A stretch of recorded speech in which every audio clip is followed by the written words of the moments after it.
Hi, I'm Meryem. I'm the CEO at TitanML. You can see my QR code there. If you want to connect on LinkedIn, please scan that QR code and I would love to connect. My LinkedIn is full of two things mainly. First one, it's full of LLM deployment tips. And the second one, it's full of a lot of shit posting as well. So if you enjoy either LLM tips or shit posting, then please connect and I would love to have you in my network. My background is I was a physicist. I then became a banker for some reason, but then I've been in AI ever since. But kind of a common thread is that I've always been very interested in technology. I'm also a huge rugby fan, as well as clearly a Euros fan as well. And I'm the CEO of a company called TitanML. And what we do at TitanML is we build infrastructure to make it easier to serve LLMs efficiently at scale, focusing on on-premise and VPC deployments of AI. We mainly work with RAG, agentic, and tool use cases. So this is actually, although I'm a vendor, I'm going to hardly talk about what we do at all, which is you're probably all very relieved to hear. And it's going to be mainly focused on my experiences and kind of tips that I can impart on you guys. So I'm going to take you back to a conversation that I had last summer. And this photo is a photo of a wedding. On the left, you can see my good friend Russell, who I went to university with. He's a data scientist at a hedge fund, very, very smart guy. On the right, I have my co-founder, Jamie. So he's our chief scientist, and he's a researcher in efficient LLM inference. And this is a conversation that we had at that wedding. So he would ask something like, hey, what have you been up to? And we would say something like, oh, well, we've been working on making LLM serving easier and more scalable, right? That's what we do. And then he would reply something like, huh, well, is LLM deployment even that hard? Like, don't I just call the OpenAI API? And the answer is, well, sort of. There's broadly, like, working with the OpenAI API is really easy, right? You just send an API request and you get a response. Super trivial. Pretty much everyone knows how to do that. But as I'm sure you guys all know, that these hosted API services aren't the only way that you can interact with language models. So you have a whole collection of hosted models like OpenAI and Cohere and Anthropic, which you can access through the APIs, but there's a whole ecosystem of self-hosted models. So models like Llama and Mistral and Genus and your embedding models and your re-ranker models, all of these is what we call like the self-hosted ecosystem. And self-hosting is much, much harder than using an API-based model. And the reason why it's harder is because you're having to do the deployment yourself and the serving yourself. So he might then ask something like, okay, cool. Maybe I don't want to, sure, maybe it is hard, but like, why would I want to self-host anyway? Right? Like, it's a very, very good question. Given I have access to these wonderful APIs, why do I even want to self-host? And there's broadly three reasons. And if you don't care about any of these three reasons, you should definitely use the API-based models. The first reason is that there's significantly decreased cost when you're deploying at scale. So when you're using something like OpenAI, you pay per token, which means when you're not using a lot of tokens, it's very, very, very cheap. However, when you get to a higher scale and you are using a lot of tokens, it actually turns out to be much cheaper to self-host than to use these API-based models. Second reason why you might want to self-host is you get better performance when you have domain-specific tasks. So a fine-tuned Llama, for example, fine-tuned on your use case is almost certainly going to be much better than something like GPT-4. And the biggest reason, the reason why most of our clients self-host is because of privacy and security concerns. So if you can have your language model sitting with your data, then you don't have to worry about that transfer of data.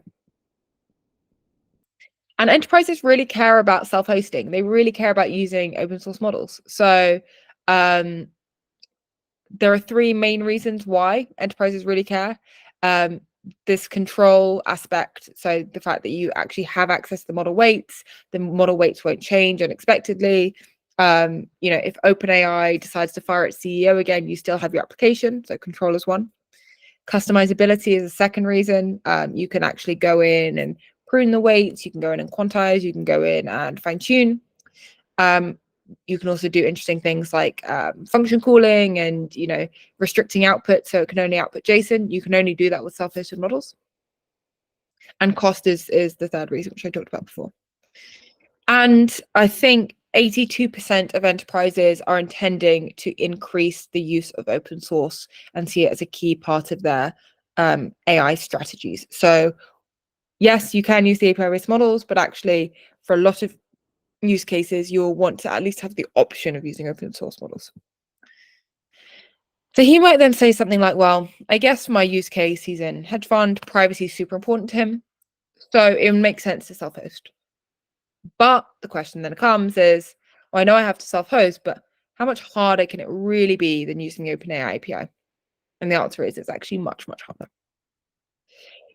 So the warning that or the health warning I would provide everyone is that you shouldn't ignore the complexity that you don't see. So you're using the API, OpenAI API, and it seems super, super easy, but you don't actually know what's going on underneath the hood. And it's actually pretty complex to get those GPUs to behave in the way you want them to behave at the scale.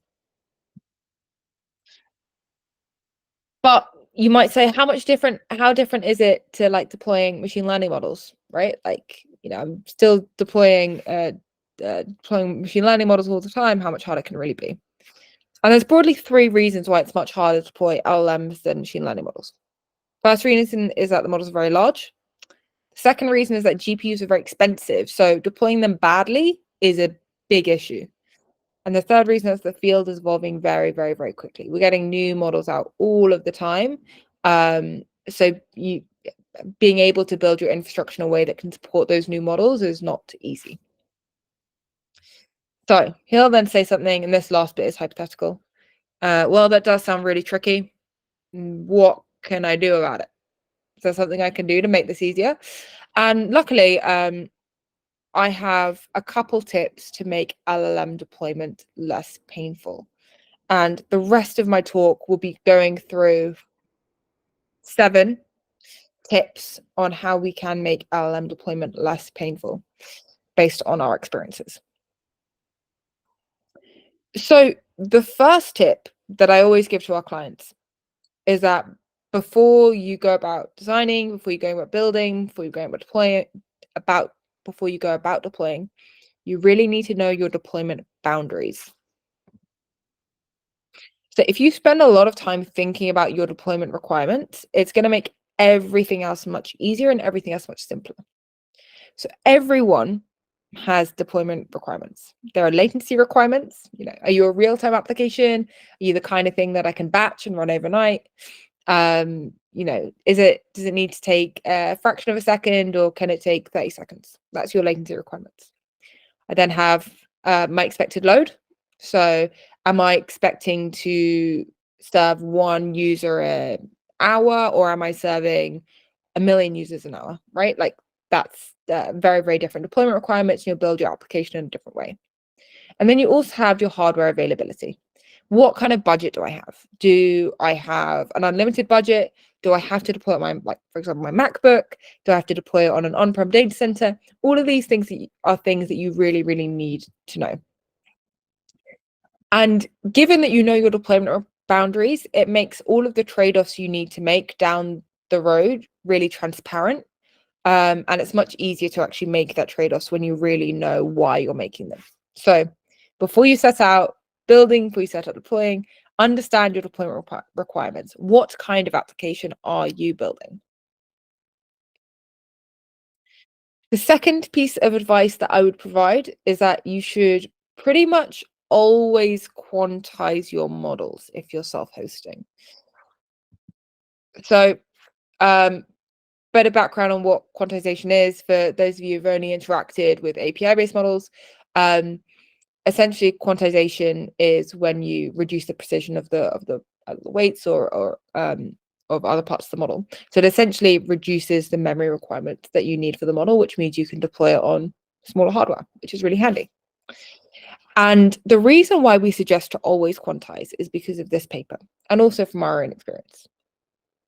Tim Detmers, who is a bit of a legend in the space, wrote this paper a while ago now, a couple of years ago.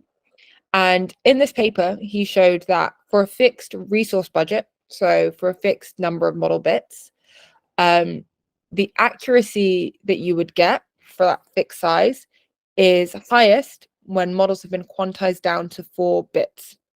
So what that actually means is if you have a bigger model that is way more accurate, and a smaller model that is not as accurate, if you quantize that model broadly down to that size in 4, then the bigger model is likely to be far, far more accurate.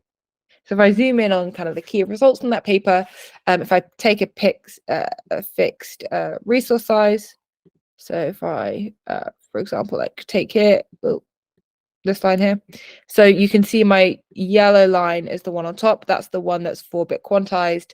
That at that fixed model size is far, far, far more accurate than anything else. So let's say this is in sorry, this is not a very straight line. That this red line is when it's in FP16, and this is in 4, I believe. So given that we know our deployment requirements, so we've already gone through the exercise of knowing, the kind of latency we need and the kind of hardware budget we have, we can start with the infrastructure and work backwards. So in this case, we're going to start with the hardware requirements we have. So let's say I have available a L40S GPU, right? Great GPU. I can then decide what models I'm able to work with based on that GPU. So I could either work with a Llama 13 billion, it'd be great. It would fit. It's 26 gig. It would fit in my VRAM. I can't work with a Mixtral. It's going to be far too big. But what I can work with is a Mixtral quantized down to 4-bit. So it will fit in that resource requirement. And given that my Mixtral was probably more performant than my Llama 13 billion, the chances that when it's quantized, it'll also be more performant. You should obviously know that there is an accuracy drop. So for example, as you drop from these bigger models to the smaller models, you do always get accuracy degradation, and you do get behavioral changes as well. But this is, you can treat the quantized models as if it's like a model onto its own. So I wouldn't think of the quantized Mixtral model as like a lower precision version of the Mixtral model. I would think about it and evaluate it as a model unto itself and evaluate it in its own metrics there. Okay, so there's number 3 here. So we know our deployment boundaries, and we're always going to quantize. I would then also urge you to spend a little bit of time thinking about optimizing inference. And I'm going to show you why it matters and why it can make a really, really big difference. So I'm going to give 2 examples of inference optimizations that you can do. And I'm going to show you kind of the magnitude of difference that you can get in performance by doing them badly or by doing them wrong. So the first one I could talk about is batching, right? So typically we don't just send requests one at a time. GPUs are really expensive, and they're also really good at doing things in parallel. So I'm not sure why we would. So we should always, in theory, be batching. So if I don't batch, I'm going to get a really low GPU utilization of let's say this is 10% GPU utilization. That is really, really bad. But there are other kinds of batching that you can do, so you don't waste those GPU resources. There's dynamic batching, and there's continuous batching as well. So I'm going to talk about the difference between thinking about inference a little bit and thinking about it a lot and doing it really well. So we've already decided we should think about it a little bit, because if I don't batch, I get this, and that's really bad, and it's a very bad way of spending my AWS credits. If I do dynamic batching, essentially what this means is I wait between requests, and then I process them in groups. So I wait until I hit a critical mass, and then I just go and process them. England have just equalized. It's 1-1, 1 Netherlands, 1 England. It's really good. So what I get when I process them in groups is I get essentially this really spiky GPU utilization, which is not great, right? Because it means my area under the curve is still bad. I reckon my average GPU utilization is 50% there, which is not awesome. What we can do instead is if we think about our inference a bit harder, is we can do something called continuous batching. So this is what we use. It's the state of the art for generative models, and it's always what we would recommend.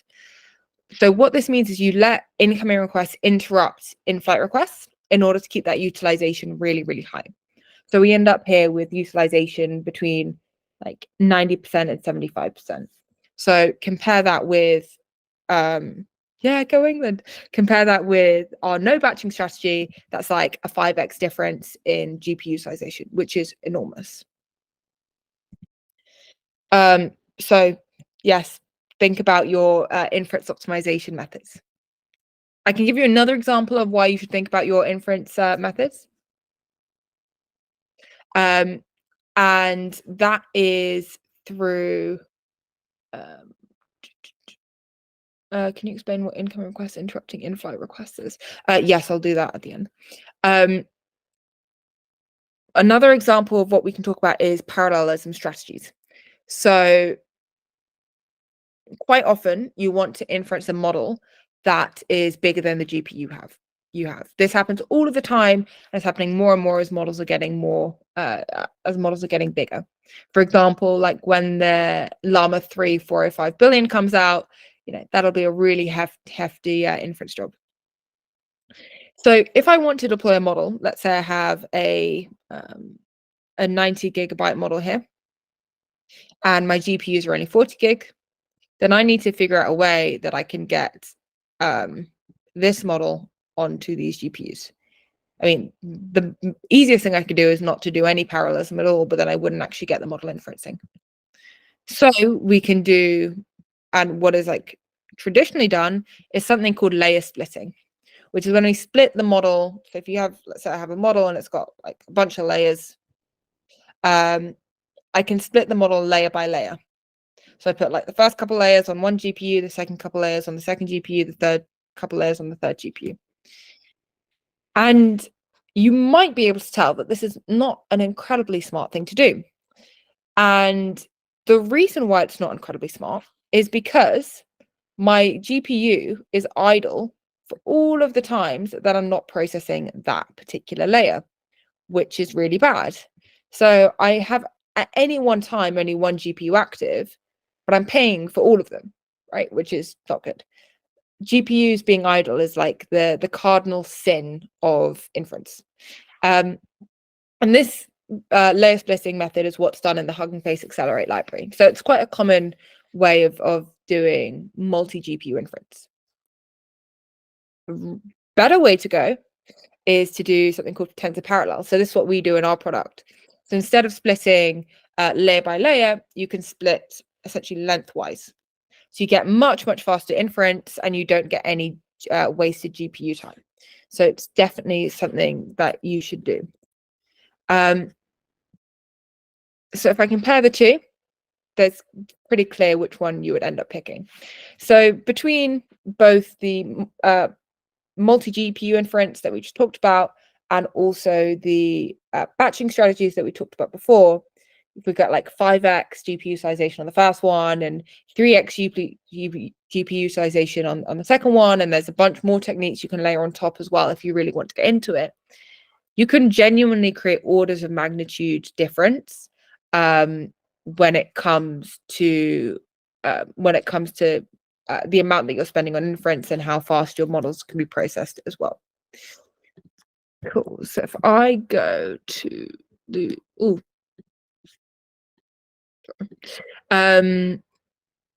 my tip number 4 is that you should consolidate infrastructure as much as you can. So what do I mean by consolidate infrastructure? So generative AI really benefits from consolidating infrastructure. So in an ideal world, you would have a situation where you have a couple of central models and everyone is building applications on top of these central models.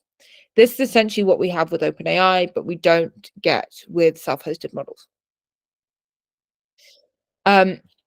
And the reason why consolidated infrastructure really matters with self-hosted models in a way that why it really matters in Gen AI more than it happens in like traditional machine learning is that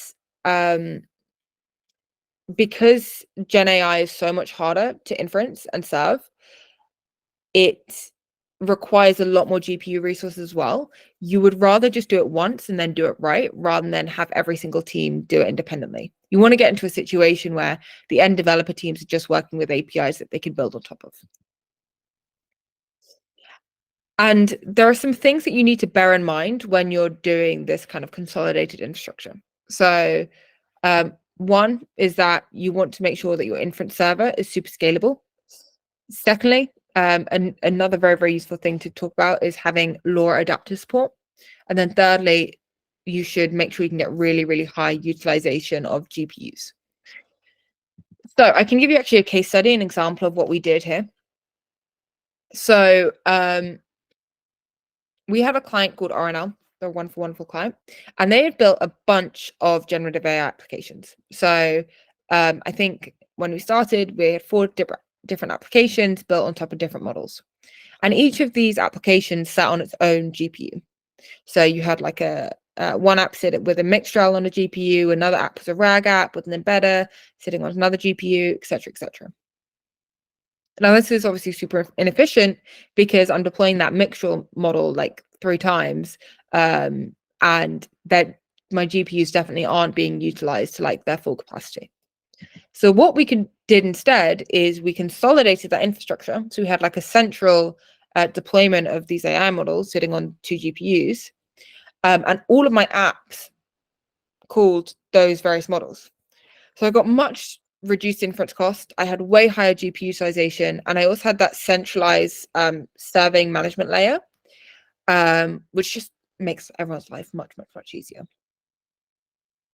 So you can see we go from that before state where we're actually using way more GPUs to the after state where we're using less GPUs, but I'm still serving the same, if not more models.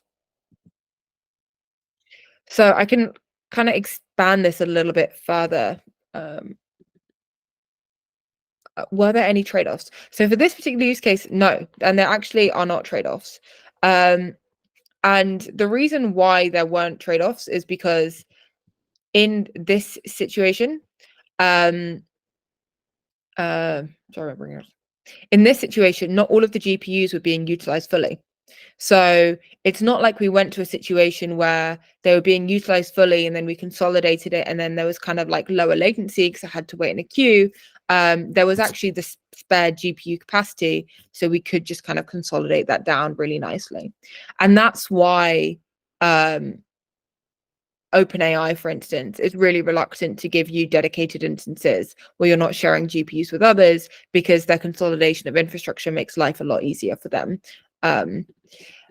Another question, is it possible to consolidate a 4-bit Mixtral and non-quantized Mixtral? Really good question. No, not really. So I think what we did in this case is we upgraded them. I think now they're on a Llama 3, but we upgraded them to the full precision Mixtral at the time. So no, you can't really consolidate them. You would kind of treat them as separate models.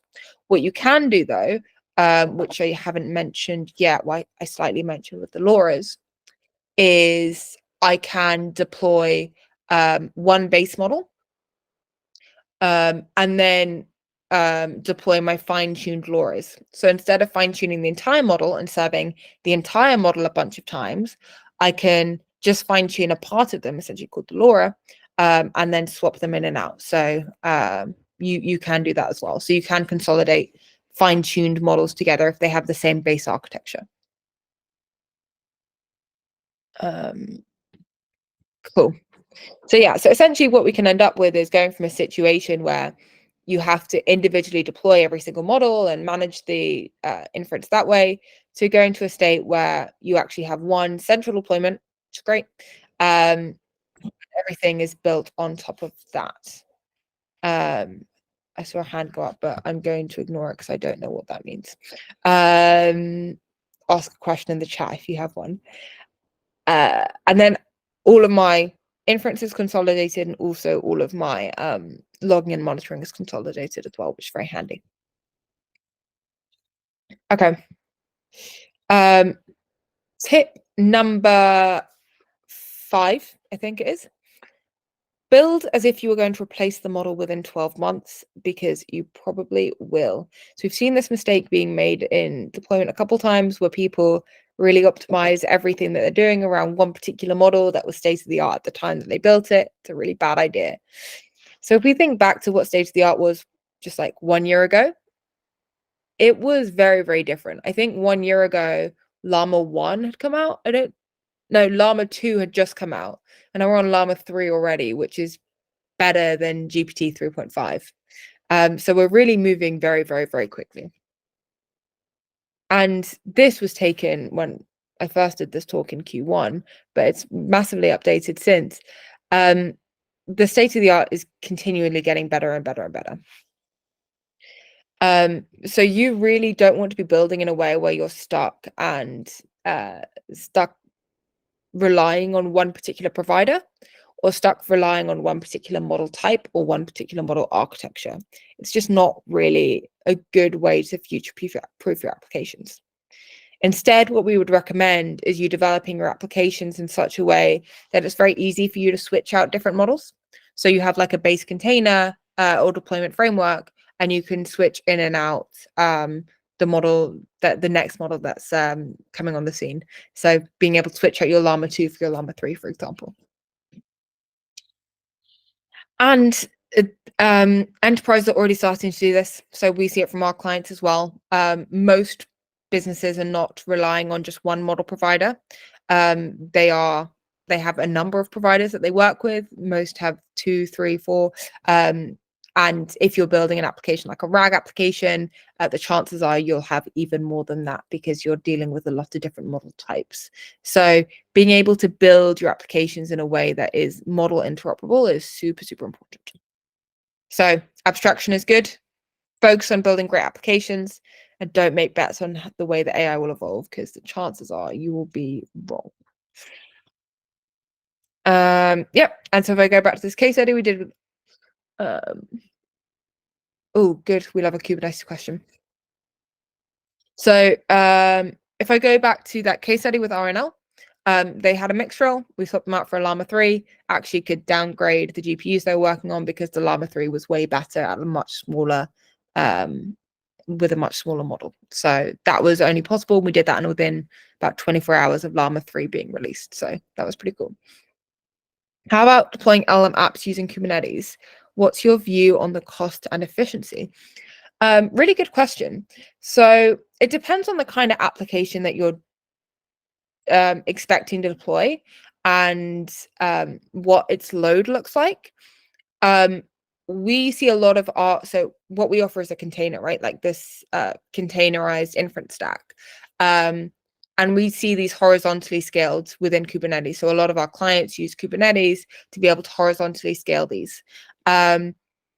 We tend to find that it's a fairly cost-efficient way of doing this. However, it might be overkill if you're actually deploying quite a small scale application. So I think that one, unfortunately, depends exactly on the application that you're deploying.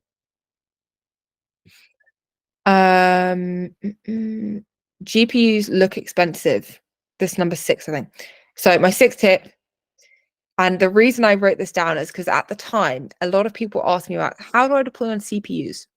And the answer is that you shouldn't. GPUs look really expensive, but they are definitely the cheapest way that you can inference language models. So GPUs are very, very, very good at parallel processing, and models are a lot of parallel computations. So even though the sticker price of GPUs might look really expensive, and they do look expensive, you're always better off going for a cheap, low-grade GPU than you are with a super high-grade CPU. So use them anyway. Don't try and cut corners with them. Just, bite the bullet. But there are great providers that aren't NVIDIA if you want to diversify. So have a look at AMD, have a look at Inferentia. There are alternatives there. Cool. My next tip is, when you can, use smaller models. So I have this kind of analogy that I sometimes use, which is like GPT-4 is king, but you don't get the king to do the dishes. And actually, there's a lot of grunt work and easy work that happens when you are building AI applications. So what do the dishes look like? So there are things like RAG fusion and document relevance scoring and function calling that are fairly, or have components that are easy, that you don't need to use GPT-4 on. Not only these, but there's others as well. But wherever essentially there's like an easy component, just try and use a small model instead. You'll find that it's much easier to deploy, and in the long term will be much cheaper as well, and more scalable. So that is my tip there. So these are 7 tips in no particular order. Figure out your deployment boundaries, work backwards, always quantize, spend time thinking about optimizing inference. Gen AI benefits from consolidation of infrastructure. Build as if you're going to replace your model in 12 months. GPUs look expensive, but they're definitely your best option. And when you can, use small models. So I will get in trouble if I don't very briefly plug what it is that we do. And then hopefully, I'm hoping after that we can dive into more questions. So what we do is the application. I'll start with the problem statement that our clients have, which is that the application layer is really, really hard. It's not easy building Gen AI apps, and no one's figured out the right recipes yet. RAG is very, very promising, but it's still not a solved art yet. So if you also have to manage the inference layer, you are never going to ship. You are never going to get your app into production. You have to figure out things with hallucinations and managing multiple models and coordinating between different tools. So if you are self-hosting, there is a really missing element in the infrastructure ecosystem. And what that missing ecosystem is essentially something that'll turn a GPU, whether that's cloud-hosted GPUs, on-prem GPUs, or wherever they are, plus a model, whatever model it is you care about, or multiple models, in scalable high-performance APIs that you can then build on top of. So that's what's missing in the ecosystem. And that's exactly what we do. So we're a Docker container, we sit on top of your compute layer, and we essentially serve all of these applications that you need for you. And it means that you get the benefits of private deployments and self-hosted deployments that are very, very scalable. So we have best-in-class inference optimization technology that goes on inside. We do all the consolidation of infrastructure for you, all of those wonderful things that you need. And then you can build on top of that API really, really easily. So what this actually looks like is we are a container level tool. So let me see if I can. So we offer essentially these containers, and the containers sit on top of your compute, and they sit within your GPU, or sorry, within your container orchestration frameworks like Kubernetes. And our platform has 3 distinct parts. The first one is the gateway. So this is what allows us to do application level logging and monitoring, allows us to build applications like agents and RAGs really, really easily. We have our inference engine, which is what allows us to have really fast and very, very cheap inference as well, and ensures that enterprise scalability. So allows us to serve, at much, much, much higher like tokens per second rates, and also throughput rates as well.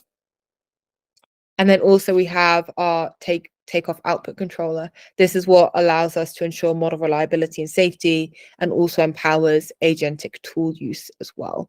So this is essentially the entire inference stack that you need to be able to turn your GPU and whatever model you need into an API that you can build on top of, so you can focus on delivering that end infrastructure. So I'm going to pause there. I'm just going to ask if there are any questions. And there's a couple questions that I didn't answer along the way, which I will answer now. So one is, can you explain what incoming requests interrupting in-flight requests is? Sure. So if I have one request running and then someone else sends another request, I can essentially quickly pause the others and then add the new one to the batch and then continue. So instead of it, waiting in the back of the queue for ages and ages and ages, I can essentially pause that and like dynamically add it to that batch. Can you elaborate more on how you would split a model lengthwise? Yes, I think there's libraries. Let me find some libraries and then I'll post them in the chat that will be able to explain that further. But essentially, instead of splitting it in a layer way, we split it essentially between the layers. But probably best for me to explain via sending a GitHub repo. Another question on use a cloud provider for GPUs or have a few at home? Oh, very good question. Also, very controversial question. So we actually, when we do our development at TitanML, we have GPUs, like literally physical GPUs that we work off of. We think this is great for development. It means we just get really rapid development. We always have access to those GPUs, and also the cost to us is essentially free because you buy them once and then you're just paying for electricity. However, if you're actually putting things in deployment, you can have them at home, but it might not necessarily always be appropriate for your use case to have those GPUs literally physically located with you. So I'm a big fan of having gaming PCs and stuff like that you can develop off of. I don't know if I would necessarily put a production grade system on them. Any more questions?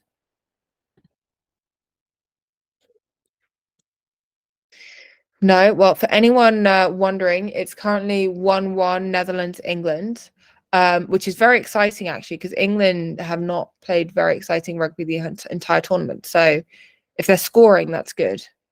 Can we get these slides? Sure, happy to send them. I also did this talk at QCon as well earlier this year. So there's an article version of this as well that I'm sure the MLOps folks sent. It was a penalty. Oh, so we didn't actually score in real time. That's a shame. Cool. Any more for any more? Anyone have any tips or tricks that they like that I haven't mentioned that we should share with the group while we're all thinking about this? This is actually a very good idea for me to crowdsource more points that I can add for my next talk that I'm going to do on this topic. So any tips that people have come across that they've used that I haven't mentioned? I love these emojis. Like these emojis make me feel so special. Great. Well, being beginners is totally fine. So connect with me on LinkedIn. Oh, this is a really, really good question. A really good point by Arman. So if anyone has told you that they need to fine tune or want to own the model, ask them why 3 times. So I would agree with something. So the fine tuning, I would definitely say why. I would also say why if someone's like, I want to train my own model. That sounds crazy. However, using an open source model, I get. So like owning it in the sense of like using an open source model, I totally understand. But you're totally right. If it actually comes to you training or fine tuning, you really have to have very good reasons why. Awesome. So for those of you who are actually going to Toronto or are based in Toronto, at TitanML, we're hosting 2 events. Would love to have you guys along for. One of the events, I think, is on Friday night. We're hosting a dinner. So if you are interested, please shoot me either a note, might even be on our website. And I'd love to have you come along for that dinner that we're sponsoring. And then also, it is the Euros finals this weekend. So either Saturday morning or Sunday morning, whenever the finals are, we are hosting a bar trip where we're going to go and watch the Euros finals together. So if you're around in Toronto this weekend, would love to meet you in person, and we'll be at the conference as well. Thank you so much. Let's connect. Thank you so much for listening and hope you learned something. Bye.